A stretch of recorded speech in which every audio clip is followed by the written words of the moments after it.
Ilonggo. Please subscribe And like. and share. Kasi isipin lagi na tao, alam nyo ngayon, because of the social media, ang tingin tuloy ng mga tao, ng mga vlogger, lahat ng politiko magnanakaw. So we have to be transparent. Kasi iniisip nila galing sa proyekto, galing sa ganito, galing sa mga pida, wala namang pida, pero galing sa mga proyekto. Yun yung kagad ang iniisip nila. We have to be transparent. Yan lang po.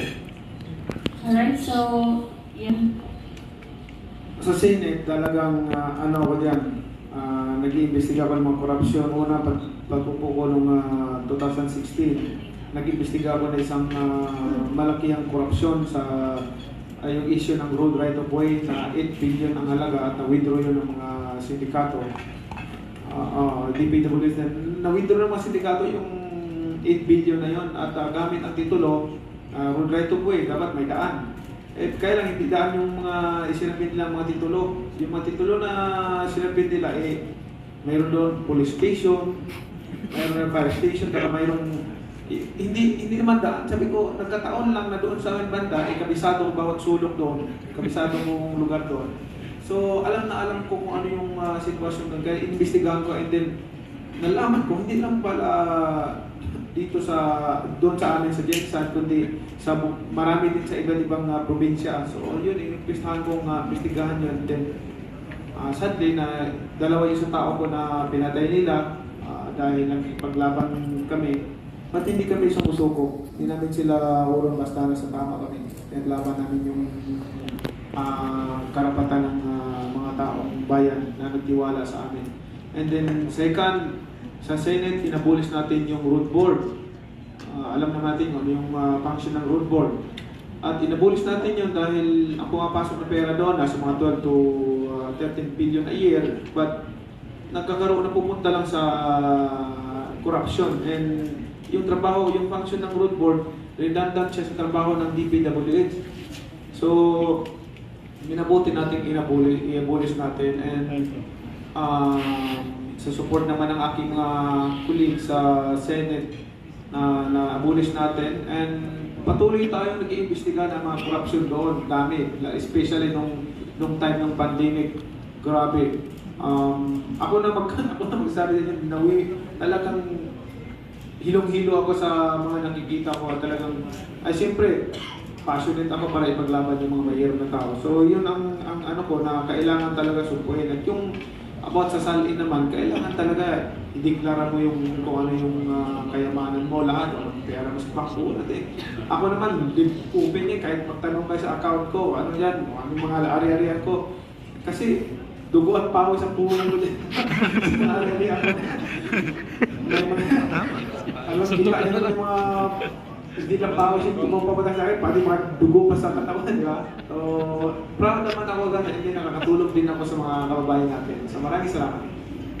Alright, good.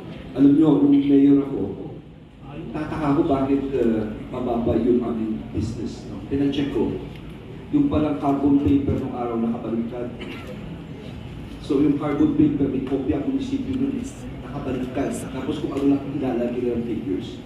Ako naniniwala ang full digitalization. Napaka-importante. Kasi kung meron tayong full digitalization, wala na, it's a faceless transaction. Gamitin mo lang telepono mo. Mas konti ang human intervention, mas mabawasan ang ating corruption dito. Dahil ibabayad doon ang ating natulog. It's really full. Number two, is streamlining of business steps, ease of doing business. Yung iba, dati, naalala ko 3 days, naging central days na lang. No? And of course, importante dito ang role ng anti-red tape authority, ang ARCA. Dapat po ito talaga, ang ARCA rin mismo ay chinecheck din ang performance niya. No? We should also check on din na kamusta yung mga reklamo sa ito na ano ito, dahil kayo sinusubukan dito. Kasi may certain limit yan. Dapat kung hindi mo gagawin, kasi kung minsan, manghihingi ng gawin bago bumalaw eh. So, yun ang nahirap sa lahat. But with ARCA, na nandiyan in place, talaga makakakot ako at kalilasin ko ang corruption. Yes, Senator Bing. Thank you. Ito hindi, pwede sabihin natin area rin ng legislation. Ang panawagan ko, sana lahat ng mababatas, mapa-congressman man o senador, huwag makialam sa implementasyon ng mga proyekto. Kasi ang trabaho namin, magbalangkas at mag-aproba, mag-submit ng mga panukalang batas para maging batas. Ngayon, pag nakialam na si Congressman o kay si Sandor sa implementasyon, mapa infra project ito o mapa social services, mapa pamudpud ng kung ano ng mga ayuda, dyan, kasi nawawalan kami ng moral ascendancy, di ba? Kasi meron kaming mandate ng oversight.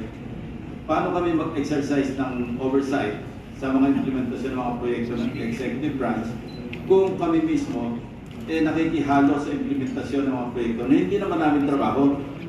So yun ang aking panawagan. Pwede natin sabihin na maliwanag naman yung konstitusyon na meron tayong separation of powers.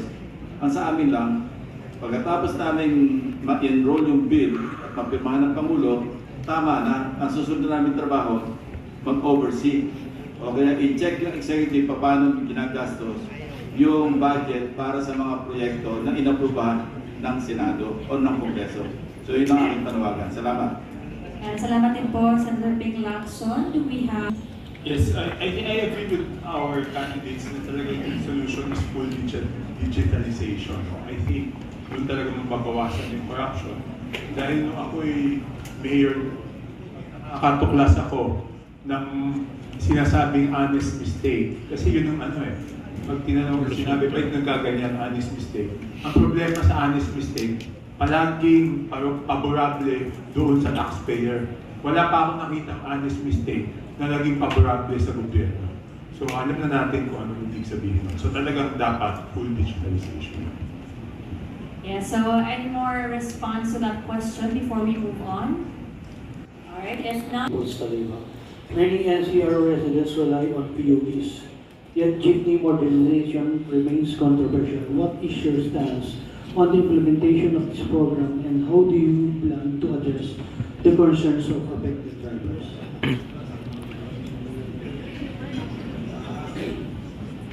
Jeepney modernization, I think it's Yes, sir, go ahead. step ahead na yun. So, while there are still some organizations whose voices should be respected, especially those battling to restore, reinstate the old design, iconic design of jeepneys.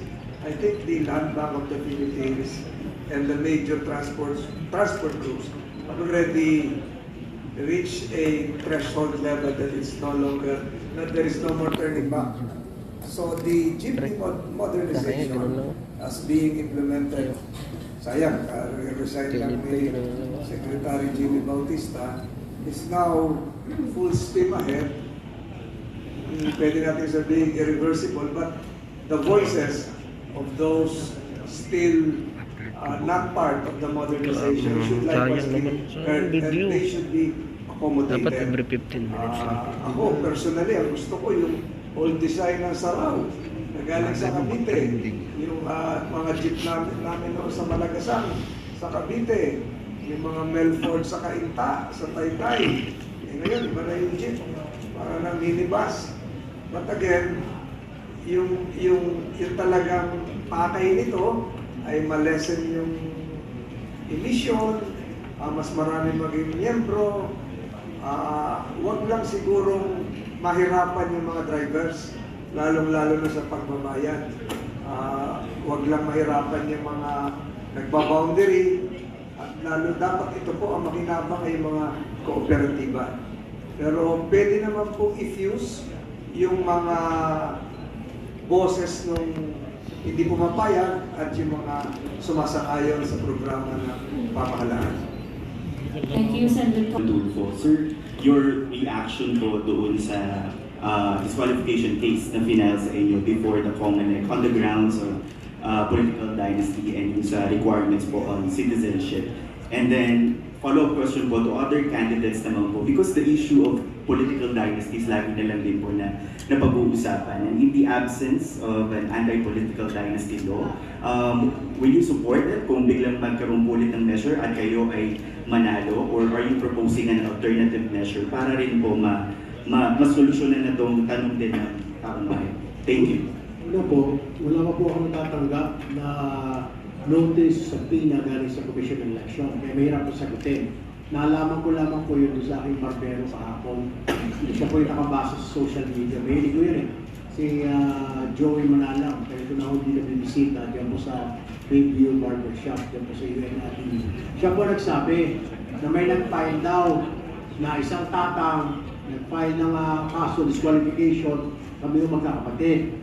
Tama naman daw po yung sinabi ni tatang na hindi ko naman nabanggit yung pangalan na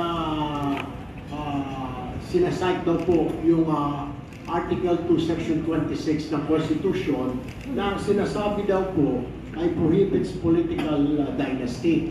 Nakalimutan lang daw mo ni tatang ilagay kung ang pinutol niya sinasabi po kasi doon may be defined by law. Unfortunately, wala pa po tayong law. Yun mo sinasabi niya. At siya rin po na mismo nagsabi, ayan mo ko, meron po akong nabasa ulit. Sabi nung barbero, nagbabasa po yun eh. Noong November 8, 2022, may nag-file ang Kapatiran Party versus sa 19th Congress. Kini-question nga yan. Ang mga respondent ay siya, dating Senate President Vic Subiri at House Speaker Martin Romualdez. Pero ang opinion po ng Korte Suprema doon ay yung sinasabi po na wala pong enabling law, yung sinasabing batas na yan. Kailangan po merong batas. Unfortunately, hindi pa po kumikilos ang Kongreso at saka Senado. Yun po yung sinasabi doon. Kaya nga po, hanggang wala pa pong batas tayo, meron ho talagang ganito, may mangyayari ho ganito. Ngayon, my question before I'll leave it to my colleagues here, susuportahan definitely. Bakit po hindi susuportahan? At least lahat po kami susuportahan ho namin yun. That's for sure. Yun lang po, yun po. Finally, hayaan ko na po yung aming abogado si Attorney Karen Jimeno sumagot po niya sa Comelec. I believe dito po sa decision judgment ng Comelec. Maraming salamat po. Your response? Pag-file na po ako ng panukalang batas yung enabling law kasi requirement ng Constitution. Unfortunately, hindi po naipasa. Ang definition ko po ng dynasty, political dynasty, yung second degree of affinity or consanguinity. Meaning, ganyan yan eh. Lolo, anak, pamangkin, kapatid, mga ganyan. Whether legitimate or illegitimate, yun ang aking panukalang batas. At ako'y umaasa kapag ito'y nirefile ko, kung sakaling ako'y makakabalik sa Senado, ako'y umaasa na ito'y masusuportahan ng hindi lang ng upper house, kundi ng lower house. Para talagang matigil na yung ating usapan at magkaroon ng definition. Kasi tama si Senator Erwin, ano? Paano mong ma-implementa, maliwanag yung Constitution na kailangan i-define by law yung political dynasty, walang definition eh. So saan tayo magsisimula? Third degree, second degree, first degree. Yun nga po, yung ating panukalang batas, second degree of affinity or consanguinity. Sana makarating man lang sa committee hearing. Hindi po nakaabot sa committee hearing yun. Tulad ng aking panukalang batas na exempting all government officials from the provisions of the Bank Secrecy Act, hindi po umaabot sa committee hearing man lang. Ilang beses kong pinapile yun. Parang kada kongreso, file ako ng file. Madali naman mag-file, copy-paste lang naman yan. Ipapile ko ulit yan. Sana, umusad naman. Thank you, Senator. Do we have any more thoughts on this topic? Go ahead. Yes, actually, it's provided for in the Constitution. Parang sinabi ng dalawang kasama. So, we should really make that law. Yung naging problema before is how do you define dynasties? The first degree, the second degree, the third degree. If you could even benchmark it from a law in other countries, kung meron bang anti-dynasty law rin sa ibang bansa, much better so that we could really compare. At ito'y talagang very effective.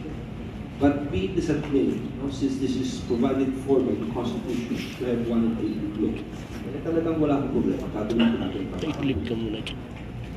May-click ka muna. Yes, sir. Go ahead. Meron pang isang sabi ng Constitution, kailangan merong enabling law. Alam nyo ba yung succession?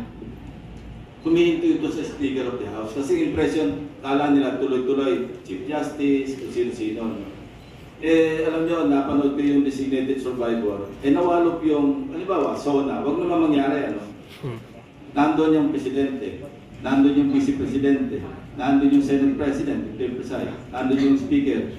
Kung maisahan at lahat-lahat, wala pong magte-take over, magkakagulo. So ako po'y nag-file din ng enabling law para sa succession. Na dapat hindi hinto sa speaker, i-define natin sino yung kung sakali man at mangyari yung hindi dapat mangyari. Dapat meron talagang continuous yung succession natin na naayon sa Constitution.